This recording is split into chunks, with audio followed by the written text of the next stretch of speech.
Greetings. Hope this finds you well. So I just started watching the interview Chris Hedges did with Norman Finkelstein about 5 days ago on Hedges' show on the Real News Network. And Norman Finkelstein, very much a expert on what's going on historically, particularly the historical context of the creation of the apartheid state of Israel and then the subsequent, ethnic cleansing, continued, just obviously horrible treatment of the Palestinians, and his historical knowledge and context that he's able to provide on this is really next level. So I thought it would be interesting to watch and then kind of comment and discuss on this interview Hedges did with Norman Finkelstein. Israel has carried out 5 assaults against Gaza, murderous assaults. But just explain what life was like, or is like. But of course now it's changing. It's gotten even worse. And then this is what life was like before in Gaza. This on the eve of what will be an incursion into Gaza by the IDF. But well, I don't think that's actually going to happen. I don't think there's honestly a whole lot of political will in Israel for the Israeli military to go into Gaza and to have to suffer what would be a lot of loss of life on the Israeli side. I mean, I was listening to the Electronic Intifada. They had John Elmer on. He's kind of provides analysis from a kind of military perspective. And Gaza has, it's like 500 miles of tunnels. They're all separate. Yeah, so I don't think the IDF is actually going in there, but point aside. Just explain what it was like to be in Gaza. I think there are several facts that need to be known. First of all, he described Gaza as 25 miles long, about 5 miles wide. For those of your listeners who need to envisage it, Gaza is about the length of a marathon. And its width, speaking on a personal basis. So like on foot, you could basically travel that in under 2 hours, right? Just walking. Not huge space, but densely populated. It's the distance I jog every morning at Coney Island, 5 miles. It's among the most densely populated areas in the world, beginning in 2006, after there were elections held. This point is particularly interesting, so listen what happens. In the West Bank in Gaza, elections that were urged upon the Palestinians by the U.S. administration. The results of the Bush administration at the time. Elections unexpectedly brought Hamas, or its civilian party, into power. At that moment, the Israelis, followed by the EU and the US, imposed a brutal blockade on Gaza, which has been going on since. I should note that Jimmy Carter. So Hamas was elected by the people of Gaza because Israeli doesn't like who they elected. This brutal blockade has been going on since 2006. It was in the occupied Palestinian territories at the time, and he pronounced the elections completely fair and honest. Interesting. Honest and fair. Now, at the level of the, let's just speak first to the blockade. With the rarest of exceptions, nobody can go into Gaza, nobody can leave Gaza. The population of Gaza consists. People have been routinely denied to leave for seeking cancer care. It's overwhelmingly about 70% of refugees from the 1948 war. Israel is currently bombing those refugee camps. And the descendants of those refugees. About half the population comprises children. So when you think about Gaza, you should fix in your mind, we're talking about a population that's overwhelmingly refugees. Overwhelmingly refugees, half of them children, and some of the highest unemployments in the world. And at least half children. Since the blockade was imposed on Gaza, nobody can go in, with the rarest exceptions, and nobody can leave, with the rarest exceptions. Gaza has endured roughly, it fluctuates with time, so let's just bring it up to the present. About 50% of the population of Gaza is unemployed. 60% of the Obviously quite a bit higher now with the carpet bombing Israel has been doing. Youth are unemployed. My memory is it has the highest unemployment rate of any area in the world. The other facts I would want to bring to bear on Gaza are the humanitarian crisis.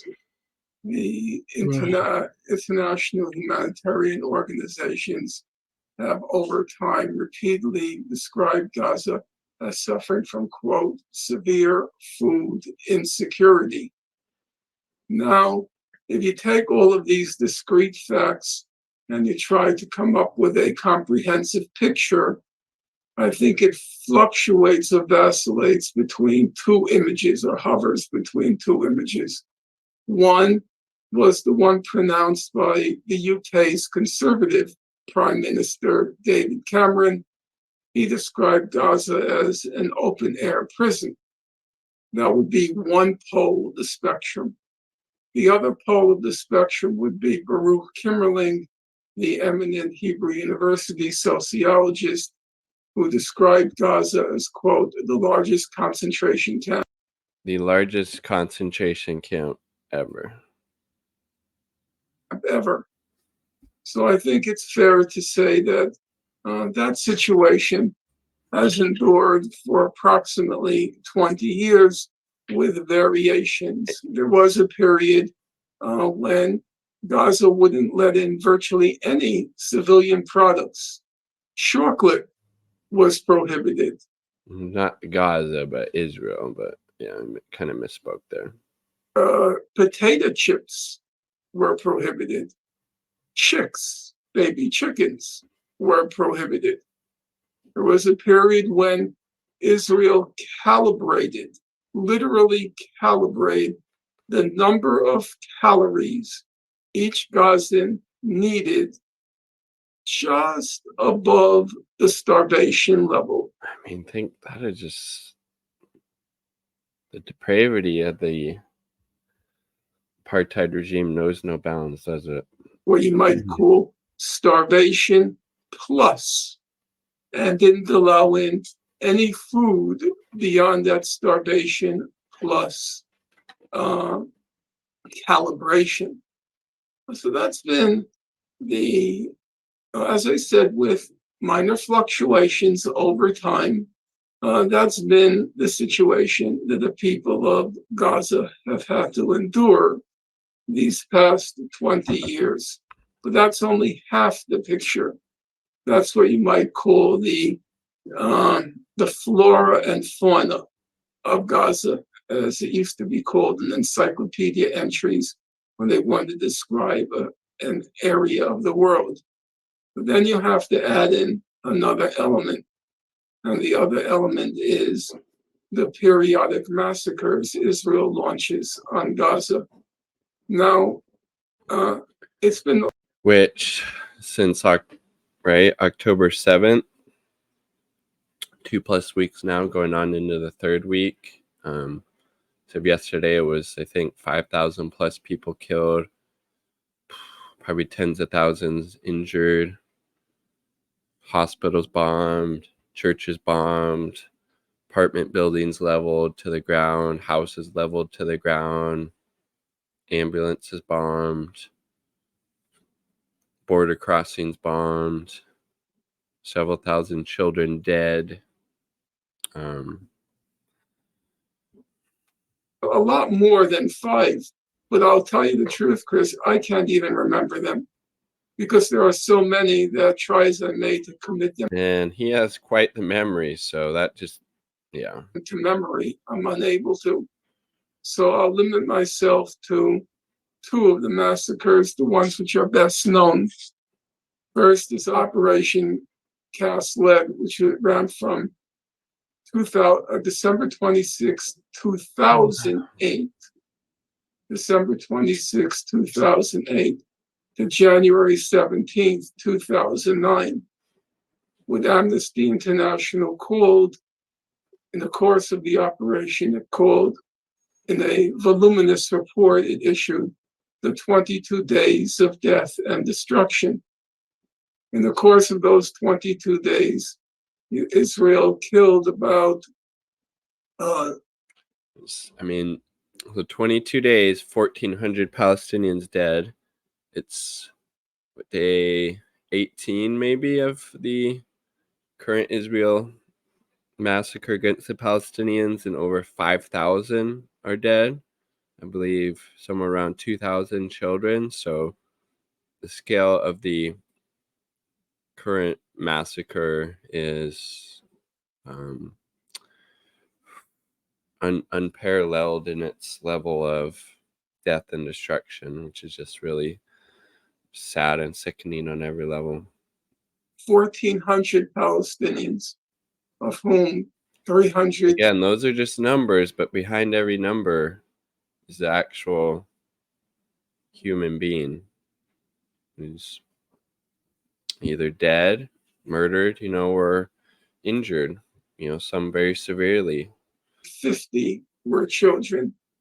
It flattened about 6,000 homes and destroyed all of the vital infrastructure in Gaza, the cement factories. And targeting civilian infrastructure, that's a war crime. The chicken factories targeted and flattened the vital infrastructure.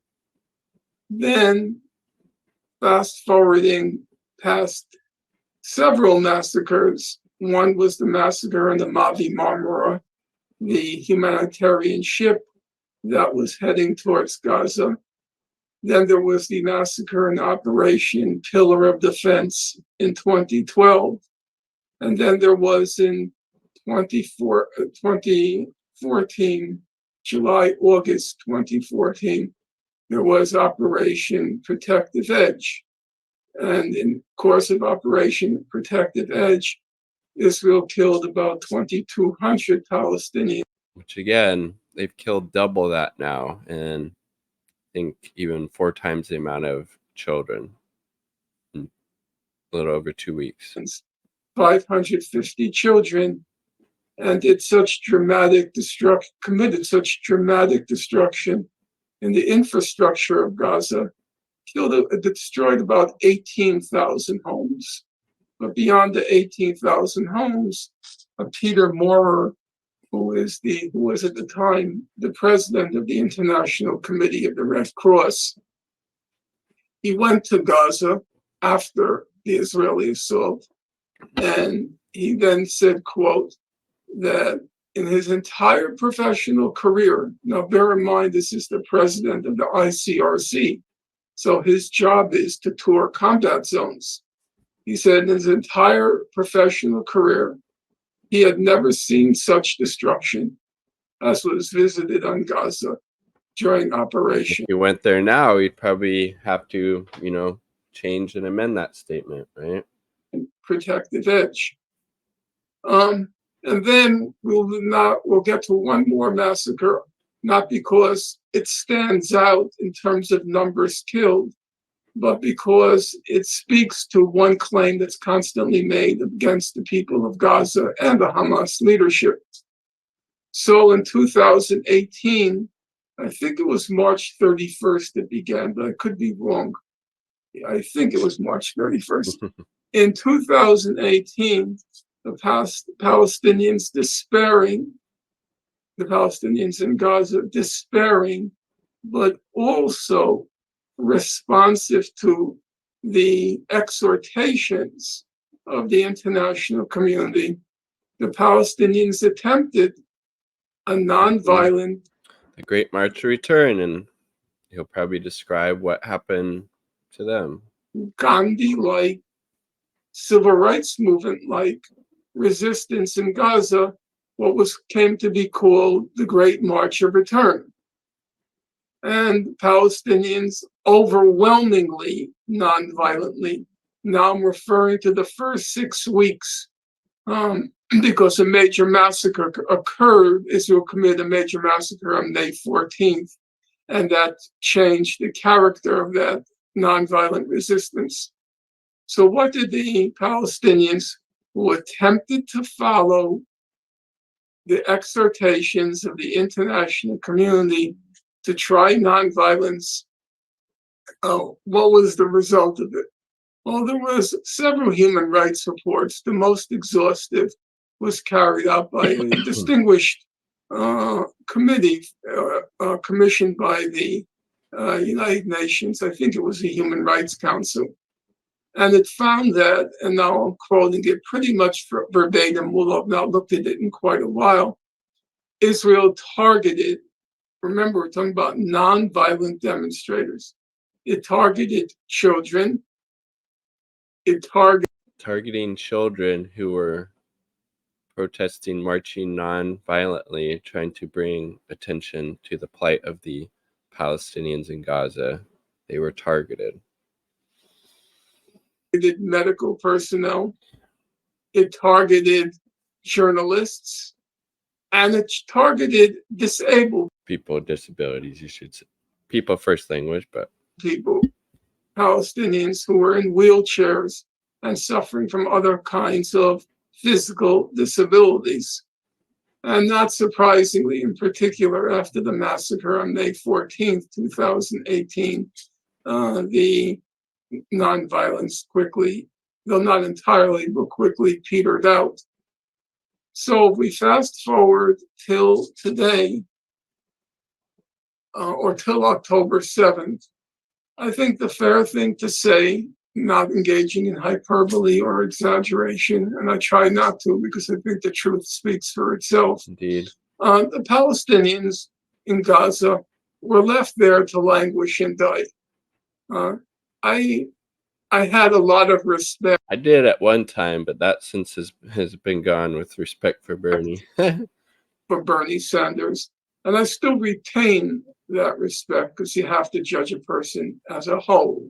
Well, Otherwise, his foreign policy, complete dog shit. He supports U.S. imperialism, whether it's in Syria, Libya,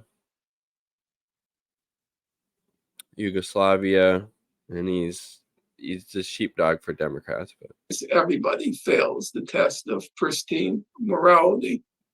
But his last statement, he described this international community as assiduously committed to bring justice to the Palestinians in Gaza. So he's completely full of shit then if he says that. And then along came Hamas and messed up everything. Well, with all due regard to Bernie Sanders, that's a complete fantasy and fabrication. Nobody was doing anything the last few years for the people of Gaza. And I've said it before, and I'm going to say it again, including myself. By 2020, I had given up. I wasn't happy about that fact, and I was privately criticized for that fact. But I had reached a point where I was so minutely documenting each and every crime that Israel has committed that it seemed absolutely pointless and purposeless. My last book that I published on the subject, I Accuse, it sold 374 copies, of which I think half I purchased because I was trying to convince the International Criminal Court to pursue a case based on that book against Israel. So, without elevating myself to sainthood, I'm simply saying as a factual matter, and contrary to what Bernie Sanders said, I began my involvement in June 1982. All right, I think we could end it there. But I thought that was really worthwhile to listen and really get that historical context of what life is like, has been like in Gaza since 2006 when that blockade began, because Israel didn't like that the Palestinian people, as Finkelstein pointed out in that fair election, they were elected according to Jimmy Carter in that free and fair election. So, then yeah, he did a really excellent job describing the hellish nature of reality in Gaza for the over 2 million people there trapped in that concentration camp and what has now become a extermination camp. So hope this finds you well, all part of the people. From the river to the sea, Palestine will be free.